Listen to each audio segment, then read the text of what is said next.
네, 이제 8월 초까지 해서 IPO 시장은 대여들이 이제 슈퍼위크를 맞이하게 됩니다. 과연 하반기 공모주 시장 전망과 투자 전략은 어떨지 이분과 함께 보도록 하겠습니다. 미래셋증권 IPO팀 조인직 이사 함께합니다. 안녕하세요. 안녕하십니까. 네, 정말 많은 분들이 이 방송 보고 또 유튜브로 계속 이렇게 반복적으로 보실 텐데 오늘 나온 이야기 굉장히 중요할 것 같습니다.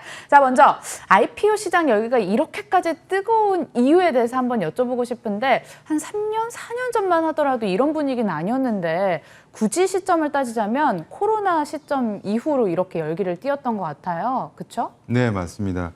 저희가 지금 사실 단군 이래 최대 IPO 호황이라고 합니다. 저희가 보면 작년에 공모가액 기준으로 한 4조 원 정도가 공모가 됐는데 7, 8월 정도 해서 아마 한 10조 넘게 이제 공모가 된다고 하니까 굉장히 이제 벌써 작년에 한 해 한 거만큼을 이제 다 채운 정도인 것 같은데요.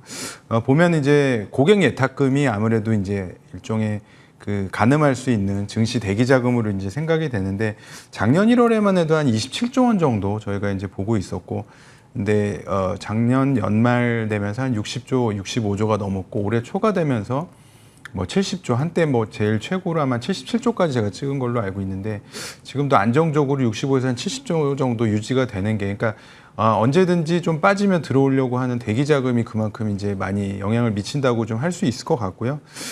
그 다음에 잘 짐작하시겠습니다만 금리가 사실은 이제 미국에서 제일 모두 이제 백신 접종을 맞고 빨리 이제 금리가 오르면 그 영향이 있어서 아무래도 주식에서 자금이 또 좀 나가지 않겠냐 이런 시각도 있었는데 델타 변이도 있는 것 같고 이게 말처럼 그렇게 쉽게 저물어드는 전염병이 아니다 보니까 이런 말씀 드리긴 그렇지만은 이런 잔잔한 어떤 지속적인 어떤 코로나가 사실 주식 시장에 조금 악재는 아닌 것 같아요. 호재로 이렇게 작용하는 것도 조금 있는 것 같다 이렇게 보여지고 있습니다. 그런 측면에서 좀 아시다시피 이제 부동산이라는 건 완전히 이제 투자 쪽에서는 막혀 있다고 이제 볼 수 있을 것 같고, 그렇다 보면 이제 일반 코인도 마찬가지겠죠. 이런 쪽으로 봤을 때 이제 공모주라는 점에서 아직까지는 유동성이 많이 확보가 돼 있기 때문에 그런 점에서 이제 좀 투자자들이 많이 관심을 갖고 계시는 거 아니냐, 일단 이렇게 저는 짐작을 하고 있습니다. 정말 IPO 때문에 자금 나가면서 코스피 지수가 출렁출렁했던 기억이 작년부터 계속 이어지고 있는데 그만큼 열기가 뜨겁다는 방증인 것 같습니다.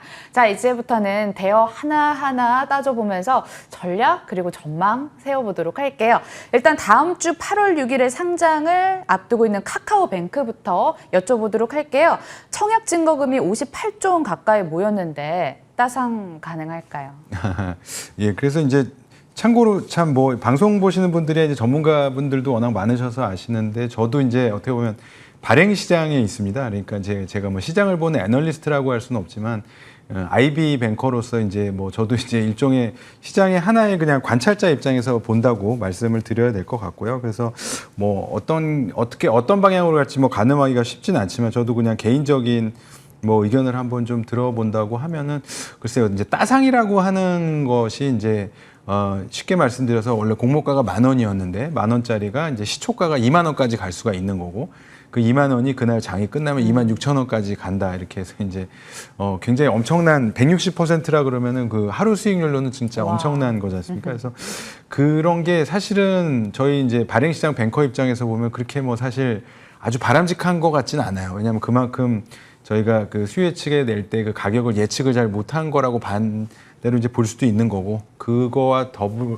반대적으로 보면 너무나 이제 수급이 그때 확 트여가지고 저희도 예측 못한 일시적인 이제 서프라이즈가 왔다 이렇게 말씀드릴 수 있을 것 같은데, 이미 이제 글쎄요, 이제 6월부터 해서 금감원 이제 창구 지도 등으로 인해서 중복 청약이 또 금지가 되고 이런 트렌드를 비춰봤을 때 일종의 청약 자금 같은 것도 저는 이제 SK IET 할 때 한 80조 원 정도 이상 이제 몰렸었고, 이번에 이제 4, 50조 정도, 58조가 이제 또 카카오뱅크 때 몰렸었죠. 그래서 일단 청약 증거금이 이렇게 모인다는 것 자체에서는 당일날 이제 상당히 가격이 좀 튀지 않겠느냐 이런 이제 시각이 일반적이긴 합니다. 근데 이제 워낙 요즘에 벌어지는 이제 시장 상황들이 그 평소와 다른 좀 이례적인 상황들이기 때문에 저도 정확히 예측하기는 어렵고요. 다만 이제 카카오뱅크 같은 경우는 시장에서 조금 목소리가 엇갈리시는 것 같아요. 그러니까 고평가 논란도 있어요. 뭐 그런 것 같습니다. 그러니까 뭐 제가 정확하게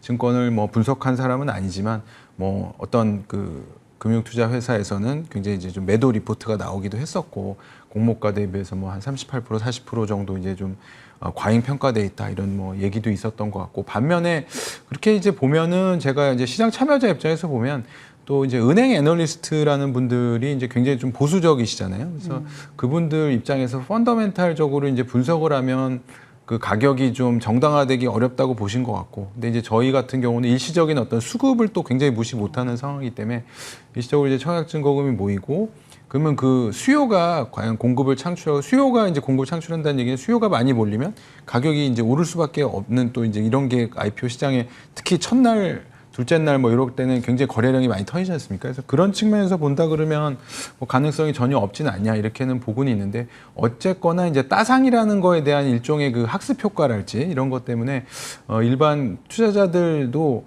그 따상이 있기 전에는 따상이라는 거를 그렇게 옛날만큼 많이 이렇게 가게 되는 분위기는 아니지 않을까 개인적으로 생각해 봅니다. 예. 네. 자, 이제 속도를 조금 내서 두 번째로 크래프톤 한번 이야기 나눠보도록 하겠습니다. 그러니까 다음 주부터 청약이 시작이 되는데 마지막 중복 청약이 가능해서 여기도 흥행 가능성이 높게 점쳐지고 있거든요. 어떻게 보시는지요? 예. 그래서 이제 뭐 게임 업종이 이제 워낙 좋은 상황이고, 저희가 그 봤을 때 오늘 아마 이제 기관 그 배정이 아마 조금 전에 뭐 완료가 된 걸로 제가 이제 듣고 있습니다. 그래서 저희 이제 뭐 옆에 팀에서 제가 자세히 뭐 그 기관 수요 예측 상황을 뭐 제가 전달받지는 못했지만은 지금 상황을 봤을 때 주요 30개 기관이라고 하죠. 국내에서 자산운용사 굉장히 그 AUM이 큰 기관들이 다 들어와 있는 상황이고, 또 해외에서도 우리가 이름만 들으면 알 수 있는 뭐 블랙락이라든지 뭐 피델리티라든지 네. GIC 이런 좀 큰 손이라고 불릴 수 있는 쪽에서 많이 이제 그 수요 예측에 들어와 줬기 때문에 그런 그 개수만 보면은 뭐 그 기관 개수들만 보면 조금 이제 뭐 다른 빅딜에 비해서 어떻게 보일지 모르겠지만, 이런 것들이 이제 특히나 이제 하방을 강력하게 지지하는 어떤 그 롱펀드들이 많이 들어왔기 때문에 한번 청약도 충분히 기대해 볼 수 있지 않냐, 저는 이렇게 생각하고 있습니다. 예. 네, 그런가 하면 그 컨디션으로 알고 있는 컨디션 개발사 HK 이노의 수요 측에 600조 넘는 뭉칫돈이 또 몰렸다고 합니다. 흥행 이유는 역시 그 숙취 해소? 예, 뭐 좋은 말씀이신 것 같고요. 글쎄, 뭐 저도 이제 봤을 때 컨디션이라는 이제 캐시카우일 것 같고요. 숙취 해소제가 굉장히 하나가 있고, 그 외에 이제 성장 또 업사이드로 이제 위식도 역류 질환이라는 뭐 이런 K캡정 같은 것들이 이제 신약 파이프라인 포트폴리오가 잘 돼 있다는 아마 시장의 평가가 있었던 걸로 추정이 됩니다. 그러니까 뭔가 하나 바이오로서 뭐 돈을 버는 것도 있고, 돈을 안 벌지만 업사이드가 확실한 좀 미래 성장 엔진도 있고, 그러니까 현재와 미래가 다 공존이 돼 있다라는 측면이 좀 있는 것 같고요. 그다음에 이제 아무래도 뭐 크래프톤, 카카오뱅크 굉장히 초대형, 정말 초초대형과는 반대로 뭐 그 시가총액이 한 1조 5천억 정도의 공모 액도 막 몇천 수천억 정도 수준이었기 때문에 그 와중에서는 좀 그 덩치가 작고 가성비가 있는 딜이라는 측면에서 또 많이 수요가 몰린 거 아닌가 이렇게 또 생각하고 있습니다. 예, 알짜 틈새 전략으로 뭉칫돈이 몰린 것으로 평가를 하고 계셨네요. 자, 그러면은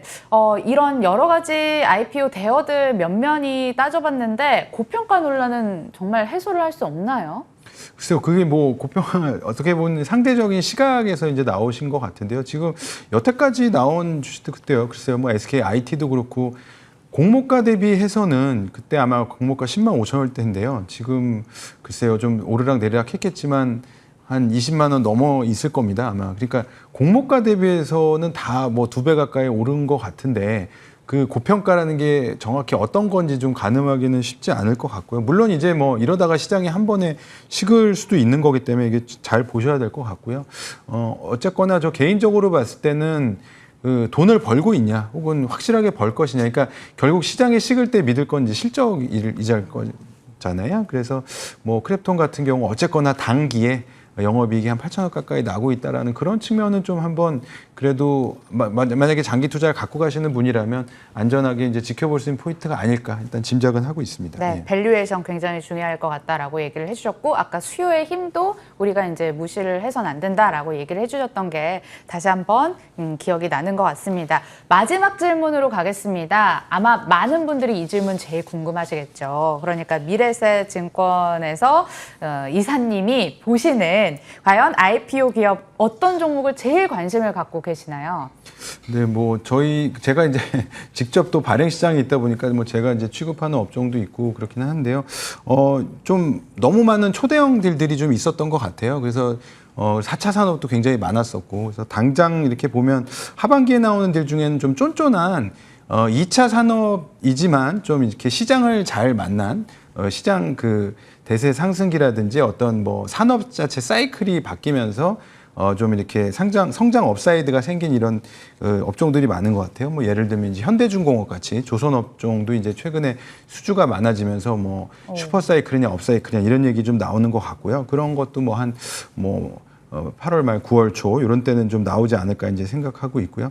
그다음에 오늘도 뭐 LG전자 가전 TV 뭐 사상 최대 이익 오늘 또 뭐 뉴스가 나왔던데 그런 걸 이제 그 요즘에 그 칼라 비스포크 가전 뭐 얘기를 하지 않습니까? 네. 이제 그런 쪽에서 칼라 강판을 만드시는 업체가 있어요. 아주스틸이라고. 예. 색깔이 좀 예쁜 그 강판. 맞습니다. 그러니까 워낙 요즘 이제 가전은 좀 디자인으로 소비를 하시고 하다 보니까 이제 뭐 월풀이나 예전에 그 100년 넘게 된 그 미국 유럽 회사들이 코로나 때문에라도 또 생산을 못 하시고 이런 상황에서 이제 LG 삼성이 굉장히 치고 나가고 있는데 그런 점에서 이제 사실상 뒤에서 후원 거의 이제 납품하고 있는 이제 업체가 있고 아주스틸 같은 경우 이제 작년에 단기 순이익이 연간으로 한 130억 났다 그러면 올해 1분기에 이미 그 액수만큼을 채우고 이제 하반기가 굉장히 기대되는 상황이기 때문에 이런 또 굉장히 가성비 있는 업종이 아닐까 이렇게 이제 보고 있고요. 그 외에 뭐 이제 2차 전지 장비 업체로 꼽히는 윤성 FNC 같은 경우도 뭐 한 11월쯤 나오지 않을까 이렇게 보고 있고 그 사이에 이제 뭐 방화복 만드는 뭐 한컴 라이프케어라든지 아니면은 코스닥 이전 상장을 앞두고 있는 바이오 업체 뭐 표적 항암제 취급하고 있는 뭐 에이비온 이런 업체들도 그냥 개인적으로는 좀 흥미가 많이 가고 있는 업체들이라고 할 수 있습니다. 네, 정리를 해드릴게요. 아주스틸, 현대중공업, 에이비온, 윤성 FNC, H라인 해운에 대해서 관심을 갖고 계신다라고 얘기를 했습니다. 하반기 IPO 관련 기업 눈여겨보시고요. 좀 짧게 공모주 투자하시는 분들을 위한 유의점 주신다면요.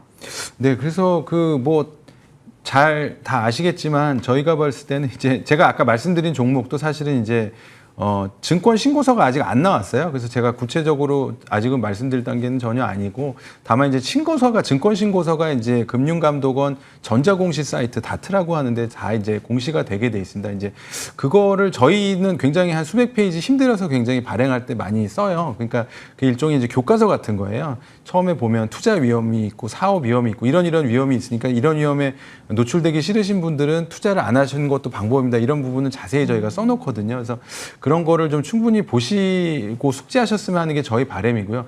그거를 이제 엑기스를 해놓은 게 이제 주로 그 뉴스 그 유튜브나 또 이런 기사 플로우 이런 것 같습니다. 근데 뉴스 플로우만 너무 따라가시다 보면 본인의 어떤 그런 앵글은 사라지고 할 수가 있기 때문에 증권 신고서가 교과서라고 할 수 있고 뭐 유튜브나 뉴스 플로우가 참고서라고 할 수 있기 때문에 교과서를 그래도 먼저 보시고 증권 신고서를 보시고 투자 판단하시면 어떨까 하는 게 이제 발행시장 뱅커로서의 생각입니다. 네, 교과서 공부하는 것처럼 샅샅이 읽어보시길 바라겠습니다. 미래세증권 IPO팀 조윤직 인사와 여기서 인사 나누면서 빨간맛 1부도 마치겠습니다. 시청해주신 여러분 고맙습니다.